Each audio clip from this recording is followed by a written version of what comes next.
Ma forse non tutti sanno che questa canzone di solito, quando De André nei primi periodi insomma la faceva, non la faceva da solo, caro Mario, perché si trovava in compagnia di un altro grande personaggio che, se non sbaglio, era proprio lui, Paolo Villaggio. Certo, sì, poi hanno anche scritto delle cose insieme, però appunto era un po' della sua stessa area, Villaggio. Io questa sera cercherò di fare Villaggio, Mario Congiu farà De André e vi facciamo questa versione, diciamo così, fantastica. Speriamo del Gorilla. Metal, seguici, che a sto giro andiamo al contrario, tu segui noi.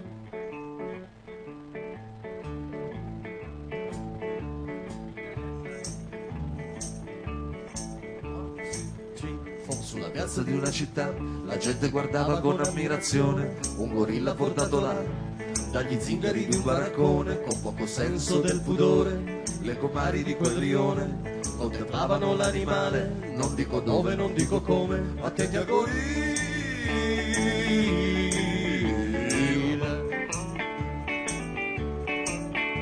Improvviso la grossa gabbia dove viveva l'animale s'aprì di schianto, non so perché, forse l'avevano chiusa male. La bestia uscendo fuori di là disse: quest'oggi me la levo. Parlava della verginità di cui ancora viveva schiavo. Attenti al gorilla.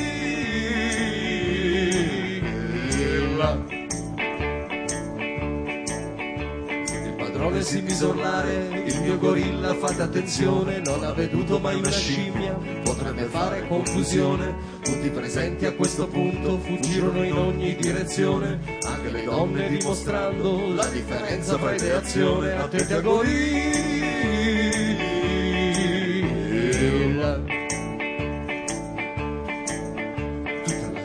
Corre di fretta di qua e di là con grande foga, si attardano solo una vecchietta e un giovane giudice con la toga. Visto che gli altri avevano sbagliato, il quadrumane accelerò e sulla vecchia e sul magistrato con 4 salti si portò. Attenti al gorilla.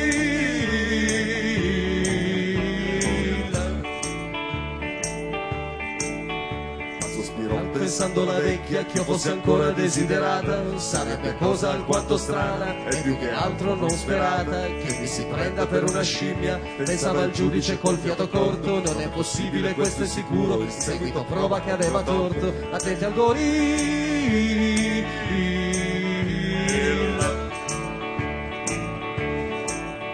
Se qualcuno di voi dovesse, costretto con le spalle al muro, violare un giudice o una vecchia, della sua scelta sarei sicuro. Ma si dà il caso che il gorilla, considerato un grandioso fusto, da chi l'ha provato però non brilla, né per lo spirito né per il gusto. Attenti al gorilla.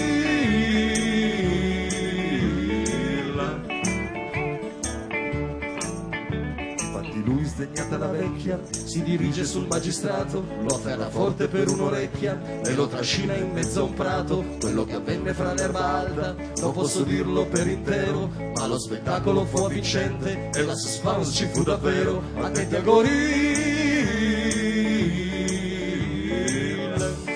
Attenzione che sta arrivando l'ultima strofa e la risoluzione. Mi sa che il ritornello l'avete capito come. Bisogna dire questa cosa del gorilla. Non un po' su, attenzione, attenzione quando. Andiamo su, l'ultima, Vai, vai.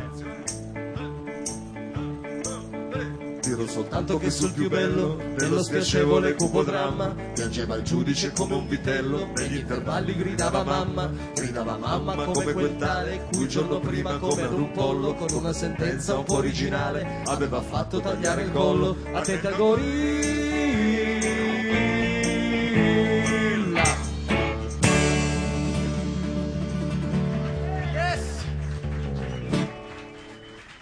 Grazie.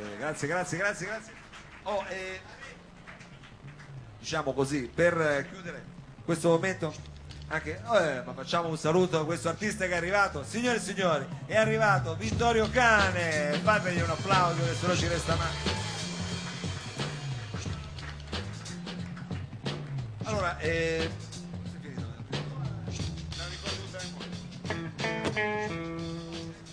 Mario, vorremmo salutare. Allora vorremmo salutarvi con questa canzone che anche questa parte da una roba francese, no? Sì, Coltrane l'ha citata prima, la canzone del maggio francese è una traduzione che De André ha fatto di una canzone che è stata scritta nel 68 durante i movimenti degli studenti in Francia e lui l'ha tradotta inserendolo in un disco che ha fatto nel 73 che si chiama Storia di un impiegato, si chiama Canzone del Maggio. De André ha un approccio un po' strano alle vicende politiche del paese, in qualche modo sembra arrivarci un po' dopo, in verità ha sempre un punto di vista molto interessante. Quello che possiamo consigliarvi è di approfondire l'argomento